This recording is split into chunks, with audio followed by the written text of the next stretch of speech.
Morning friends, আশা করছি তোমরা সবাই খুব ভালো আছো আর আমিও খুব ভালো আছি। তো আজকে আমি তোমাদের সাথে আমার কনসিভিং স্টোরি শেয়ার করব। বিকজ দেখো, মা হওয়ার সুযোগ তো সবার লাইফে বারবার আসে না। তো আমি জানি না ভবিষ্যতে আবার আমার এই সুযোগগুলো আসবে কি না। তো তার জন্য আমি কিছু কিছু জিনিস আমি এরকম ক্যামেরাবন্দি করে রাখতে চাই, যাতে আমি পরে দেখতে পারি বা আমার বাবাকেও পরে দেখাতে পারি যে দেখো তোমার আসার খবর শুনে আমরা কত খুশি হয়েছিলাম। তো আজ থেকে এরকম পরপর প্রেগনেন্সি জার্নির আমার ভিডিও আসবে। তোমরা প্লিজ আমার চ্যানেলটাকে সাপোর্ট করো, লাইক করো। তো চলো আজকের ভিডিও শুরু করা। তো অ্যাকচুয়ালি সত্যি বলতে আমরা কখনো ভাবিনি এটা নিয়ে, কখনো ভেবেই দেখিনি। তো তোমাদের প্রথম থেকে বলা স্টার্ট করছি। তো আমার বিয়ে হয়েছিল 2023 2 ফেব্রুয়ারি। তো সেই টাইম থেকে আমরা সবসময় প্ল্যান করে রেখেছিলাম যে এখন ঘুরবো এত কিছু এইসব নিয়ে ভাববো না। 5 বছর আগে হোক, 5 বছর গ্যাপ দিই, তারপরে এইসব নিয়ে চিন্তা করা যাবে। তো মানে ধরতে গেলে আমরা কোনো চিন্তা ভাবনাই করিনি এটা নিয়ে। বাট আমার বিয়ের পর থেকে আমার যে পিরিয়ডস সাইকেলটা আছে সেটা প্রচুর ইররেগুলার হওয়া শুরু হলো।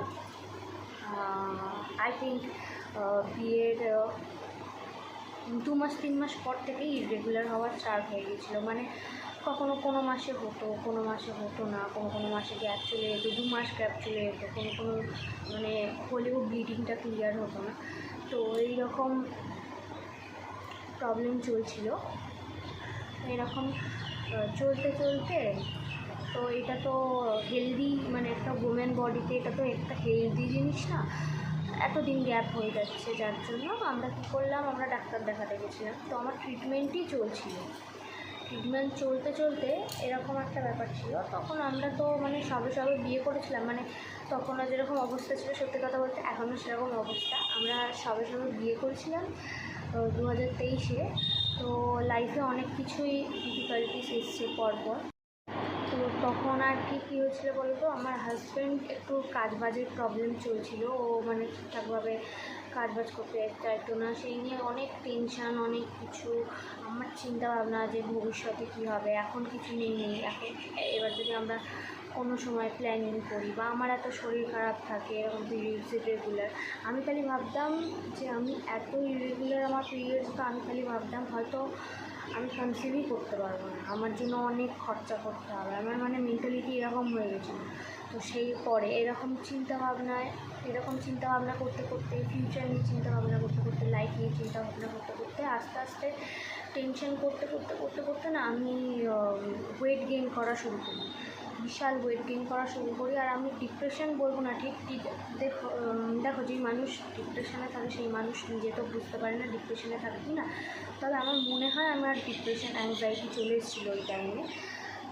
যেই কথা ভাবতে আমি অনেক মোটা হয়ে যাচ্ছিলাম। পিরিয়ডস এরকম রেগুলার হচ্ছিলো, আমাদের হাজব্যান্ড ওয়াইফের মধ্যে ঝামেলা হচ্ছিলো। এইগুলো আর কি বলছি 2023 2-3 মাস পর থেকে এই জিনিসগুলো স্টার্ট হয়েছিলো। 2-3 মাস পর থেকে এরকম পিরিয়ডস রেগুলার হওয়া শুরু হলো। তারপর এরকম আমাদের মধ্যে ঝগড়া, ফিউচার টেনশন, এইসব নিয়ে এরকম টেনশন হয়। এবার সেই জন্য আমি ভাবতাম আমি আমার দ্বারা হয়তো কনসিভই হবে না। অনেক কষ্ট পেয়েছিলাম, কাঁদতামও যে আমার শরীর খারাপ এরকম, তার মধ্যেও এরকম ঝগড়া হচ্ছে, খুব টেনশনে থাকতাম সেই সময়। তো তারপরে মাকে বললাম যে মা এরকম আমার ইররেগুলার হচ্ছে অনেক, এবার এটা তো ন্যাচারাল না, ডাক্তার দেখানো উচিত। তো ডাক্তার দেখাতে গেলাম। আমি দেখাই হচ্ছে বেহালা ট্রাম ডিপোয় দেখাই, আমি পরে নামটা বলবো। তো ওই বেহালা ট্রাম ডিপোর একটা হসপিটালে আমি দেখাই, একটা ভালো গাইনোকোলজিস্ট। উনি খুব ভালো, উনি আমার মায়ের ট্রিটমেন্ট করেছেন, যার জন্য তারপরে আমি হয়েছি। তো এখন আমার ট্রিটমেন্ট করছেন উনি। এখন থ্রু আউট প্রেগনেন্সিতেও ওনার ট্রিটমেন্টেই আমি আছি। তো ওনার কাছে গেলাম, উনি ব্লাড টেস্ট দিলেন, অনেক কিছু দিলেন। ইউএসজি ফার্স্টে করেছিলেন। ইউএসজি করে দেখলেন যে ইউএসজিতে কোনো প্রবলেম নেই, আমার ইউএসজি রিপোর্ট একদম নর্মাল, আমার সমস্ত কিছু ঠিক আছে, কোনো সিস্ট নেই, কোনো কিচ্ছু নেই, কোনো প্রবলেম নেই ইউএসজি রিপোর্টে। তাহলে প্রবলেমটা কী হচ্ছে?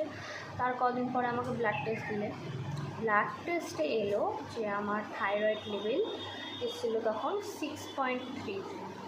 তো ডাক্তার বললেন যে তোমার পিসিওএস আছে, তার সাথে থাইরয়েড আছে, যার জন্য পিরিয়ডসটা এরকম ইরেগুলার হচ্ছে। টিএসএইচ লেভেলটা আমার এরকম এসেছিলো 6.33।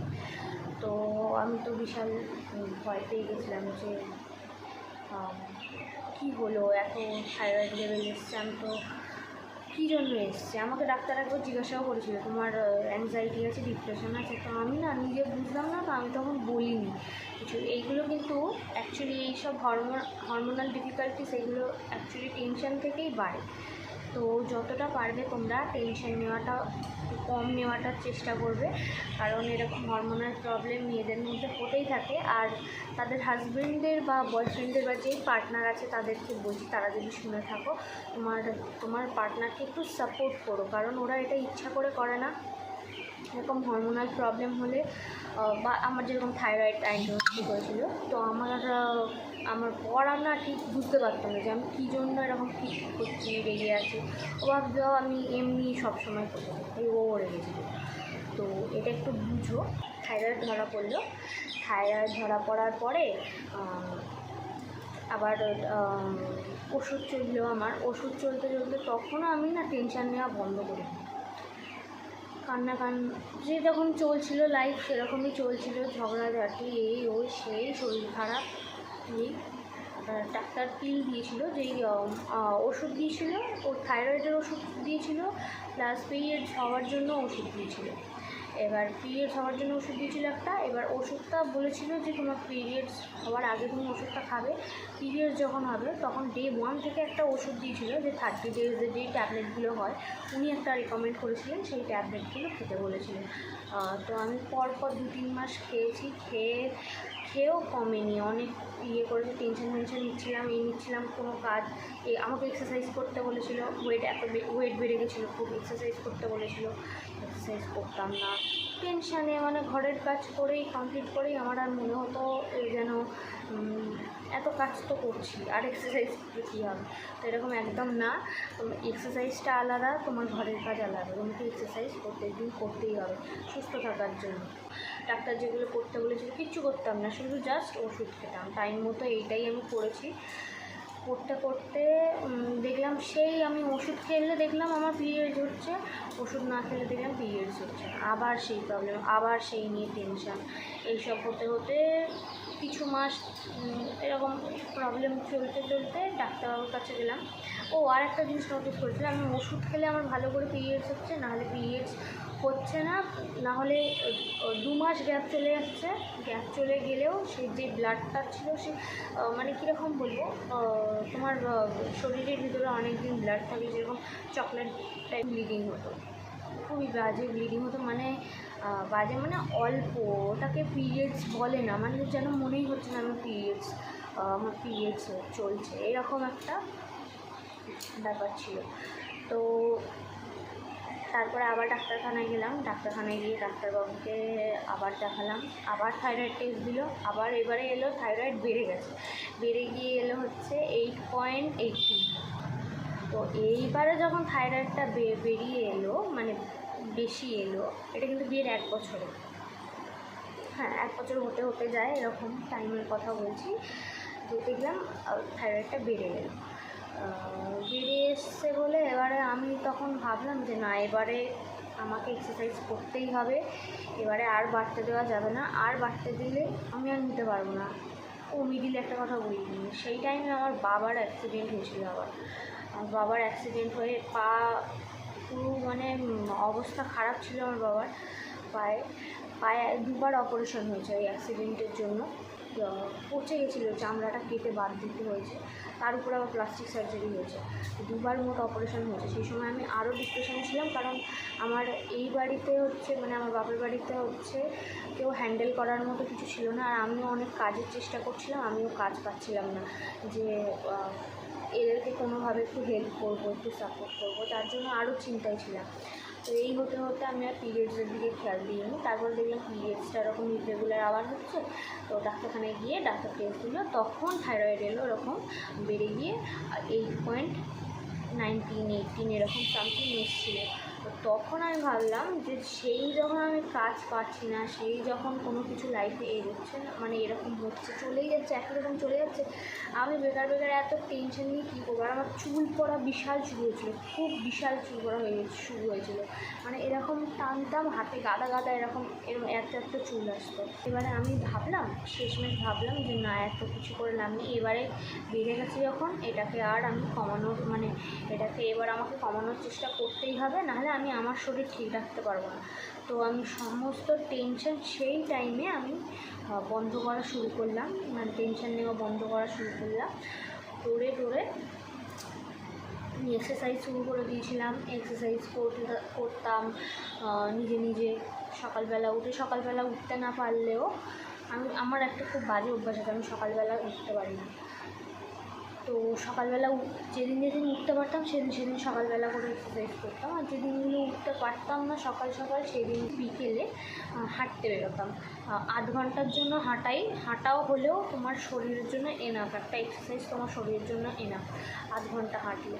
তো 8 ঘন্টার জন্য আমি হাঁটতে বেরোতাম, হেঁটে এসে তারপরে আবার ঘরের সমস্ত কাজ করতাম। এই করে 1 মাস আমি করে কমিয়েছি। এবার ডাক্তার আমাকে প্রত্যেকবার 3 মাস ওষুধ দিতেন, 3 মাস ছাড়া রিভিউর জন্য ডাকতেন।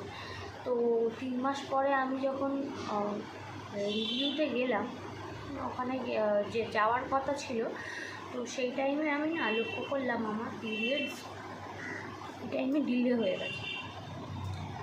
তো পিরিয়ডসটা ডিলে হয়ে গেছে বলে 3 মাস বাদে রিভিউ ছিল, আমি এক্সারসাইজ এগুলো চালাচ্ছিলাম, দেখলাম 3 মাসের একটু বেশি হয়ে গেছে, মানে 4 মাস হয়ে গেছে আমার রিভিউতে যাওয়া হয়নি।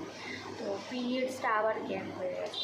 তো গ্যাপ হয়ে গেছে বলে আমি বলছি সবে তো 1 মাসই হয়েছে, এবার দেখো যাই হোক তোমাকে করে যেতেই হয়, মানে তোমার যদি পিরিয়ডস না হয়, তুমি ম্যারিড হও আনম্যারিড হও, তোমার যদি এজ হয়ে থাকে ডক্টর তোমাকে প্রেগনেন্সি টেস্ট করে যেতেই বলে। তো আমি না কিছুদিন ওয়েট করছিলাম, যে তখন ছিল এই 2024-এর 31 বা 29 ডিসেম্বর 2024 এরকম টাইম ছিল। তো আমি 31 নাগাদ টেস্ট করি, যে এটা টেস্ট করে সেই তো নেগেটিভ আসলে আমি জানি ডাক্তারখানায় যাবো। তো ডিসেম্বরে 31 নিউ ইয়ারের দিন আমি টেস্ট করেছি। টেস্ট করে তো আমি দেখলাম একদম হালকা লাইন, একদম আমার কাছে কিটগুলো এখন নেই, যেহেতু আমি বাপের বাড়ি চলে এসেছি, এখন আমার কিটগুলো শ্বশুরবাড়িতে আছে, নাহলে দেখাতাম তোমাদের, ফটো আছে, আমি ফটো অ্যাটাচ করে দেবো। তো একদম হালকা একটা লাইন এসেছিলো, তাও আমি কীরকম টেস্ট করছিলাম, মানে আমি করে দিই মর্নিংয়ে উঠে ইউরিন স্যাম্পল দিয়ে ওর মধ্যে আমি ঘুমিয়ে গেছি। আবার বেলার দিকে উঠে দেখছি ওরকম হালকা লাইন এসছে। তো অনেক সময় মানে এরকম একটা হয়, যাদের এরকম হরমোনাল ডিস্টার্ব থাকে থাকে এরকম অনেক সময় ফেন্ট লাইন আসে। তো আমি না অতটা গায়ে নিই না, আমার বরকে দেখাচ্ছি, আমার বড় বলছে যে এইসব কিছু না, ওসব ভুলভাল রিপোর্ট এসছে, তোর তো এরকম আসে, এরকম ভুলভাল রিপোর্ট এসছে, তো কদিন পরে আরেকবার টেস্ট করবো। মানে আমি বুঝতে পারছিলাম যে না, আমার শরীরের মধ্যে কিছু তো একটা চেঞ্জ এসছে, আর তারপরে এরকম হালকা লাইনটা এলো। তো আমি কি থাক, না হয় না হবে, আমি 7 দিন পরে আরেকবার টেস্ট করে দেখবো, তখনও যদি একই রিপোর্ট আসে তারপরে যাব। এবারে সারা সপ্তাহটা আমার যে কী সাসপেন্সে গেছে, কী যে ইয়েতে গেছে, কখন আসবে 7 দিনটা, কখন বেরোবে 7 দিনটা, এই করে না আমি মাথা না খুব খারাপ হয়ে যেত। মানে অনেক সময় এরকমও হতো, আমি কেঁদেও ফেলতাম যে ঠাকুর তুমি দিলে দাও, না দিলে না দাও, তা কিন্তু এরকমভাবে আমাকে ঝুলিয়ে রেখো না, এরকমভাবে আমাকে টেনশানে রেখো না। তো এরকম করে ভাবতাম। আর তারপরে 7 দিনটা চলেই এলো, চলে আসার পরে টেস্ট করলাম। টেস্ট করতে এবার সেই টাইমটা না আমি মর্নিংয়ে টেস্ট করতে ভুলে গেছি, এবার ঘুমিয়ে পড়েছিলাম। বেলার দিকে উঠে আমি ভাবলাম করবো। আমার কাছে অনেকগুলো কিট ছিল অ্যাকচুয়ালি, তো ওর জন্য আমি ভাবলাম যে না এখন করি, কালকে নয়, দরকার হয় কালকে আর একবার করে নেবো মর্নিংয়ে। তো আর বেলা তখন 12টা বাজে, সেই টাইমে আমি বাথরুমে বসে বসে এই টেস্টটা করি। টেস্টটা করতে টেস্ট একদম গাঢ় ডিপ একদম লাইন আসে তখন না মানে আমি কী করবো আমি বুঝতে পারছি না। আমার বান্ধবী ছিল কলেজে, যখন আমি টেস্টটা করছি আমি চেঁচাচ্ছি, আমি কী করব আমি কিচ্ছু বুঝতে পারছি না, এত মানে খুশিতে পাগল হয়ে গেছে। তো ওই টাইমে আমি নিয়ে গিয়ে আমার বরকে দেখাচ্ছি, আমার বর বলছে না এটা হতে পারে না, ভুলভাল কিট ভুল আছে, আমি অন্য কিটে অন্য কিটে করি। আর বলছি তুই এরকম বলবি না, এরকম একদম বলবি না, তুই দেখ ভালো করে। যদি নাই হতো বেলার টাইমে তো এত ডিপ আসতো না, হালকা আসতো বা আসতোই না যদি কিট ভুল থাকতো।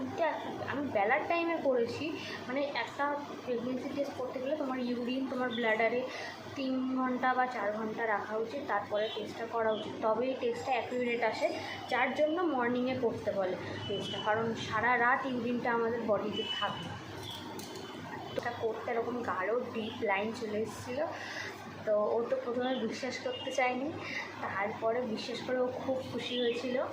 প্রথমে একটু ভয় পাচ্ছিল, কারণ যেহেতু আমাদের বয়সটাও খুব একটা বেশি নয়, আমরা এখনও মানে হয়তো এই টাইমে সবাই অনেকে বিয়ে করে মানে এই টাইমটায় বিয়ে করে, যেই টাইমটায় আমরা মা বাবা হতে চলেছি।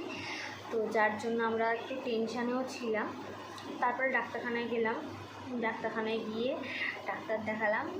ডাক্তার বললো হ্যাঁ এটা পজিটিভ প্রেগনেন্সি। কারণ ডাক্তার আর বললো না যে তুমি আমার সামনে টেস্ট করো বা কিছু। আমি ভেবেছিলাম হয়তো আবার টেস্ট করতে বলবে ওনার সামনে, কিন্তু না, উনি কিছুই বললেন না। উনি বললেন আচ্ছা মা তোমার এরকম প্রেগনেন্সি চলে এসছে। মানে সত্যি কথা বলতে আমার এটা আমি পরে ভেবে দেখি এটা মিরাকেলই প্রেগনেন্সি। কারণ আমার পিরিয়ডস ইরেগুলার ছিল, আমার PCOS ছিল, থাইরয়েড ছিল, এত কিছু নিয়ে কি করে এরকমভাবে কখন কনসিভ করে ফেলেছি আমি নিজেও জানি না। কোন টাইমটায় হয়তো ঠাকুরই পাঠিয়েছেন। আমি মাঝখানে মিডিলে একবার কালীঘাটকে ঘুরতে গেছিলাম, পুজো দিতে গেছিলাম, তখন আমি ঠাকুরকে বলেছিলাম যে মা তুমি দিলে দাও, না দিলে না দাও, আমাকে এরকমভাবে ধোঁয়াশার মধ্যে রেখো না, আর আমার এই শরীর খারাপটা ঠিক করো। আমি পারছি না, আমার খুব টেনশন হচ্ছে এই শরীর খারাপের জন্য। আমি ভবিষ্যতে কোনো সন্তানকে পৃথিবীতে আনতে পারবো কিনা আমি সেটাও জানি না, আমি এরকম টেনশন করতাম। আমি ঠাকুরকে বলে গেছিলাম, হয়তো আমার ঠাকুর কালীমা সেই কথাটা শুনে নিয়েছে, শুনে নিয়ে এরকম আমাকে একটা গিফট করলো নতুন বছরে আমাকে এরকম একটা গিফট করলো। আমি কারণ 31st ফার্স্ট জানতে পেরেছিলাম। তো ও খুব খুশি ছিল, আমিও খুব খুশি ছিলাম, পরিবারকে বললাম, তারপরে সবাই খুব খুশি হলো। তো দেখতে গেলে সত্যি এটা মিরাকেল। কারণ আমি এখনও ভাবি যে মানে আমি প্রত্যেকটা মাসে না, আমার এখন 21 উইক চলছে, আমার পর এরকমভাবে যখন উইক চলতো আমি ভাবতাম যে ভুলভাল ভিডিও আমার সামনে চলে আসতো। প্রথম কথা, ভুলভাল ভিডিও সামনে চলে আসতে, কারোর মিস অ্যাবর্শন হয়ে গেছে, কারোর হয়ে গেছে, আমি সেই সব নিয়ে ভাবতে বসতাম যে আমারও যদি হয়ে যায়। আমার তো শরীর ঠিক, আমি নিজেকে খুব ডমিনেন্ট করতাম যে আমার তো শরীর ঠিক না, আমার তো এই ছিল, আমার তো থাইরয়েডও আছে, আমার তো এখন এই আছে, তো আমার যদি কিছু হয়, আমার যদি আবার এরকম হয়ে যায়, আমি যদি জানতে না পারি, এই সমস্ত আমার মাথায় চিন্তা আসতো। তো ভয় পেতে লাস্টে তবুও আমি মানে ভালো ইয়েতে না কিছু হবে না, তো কিছু হতো না। সত্যি এখন এরকম চলতে 21 উইক চলছে আমার।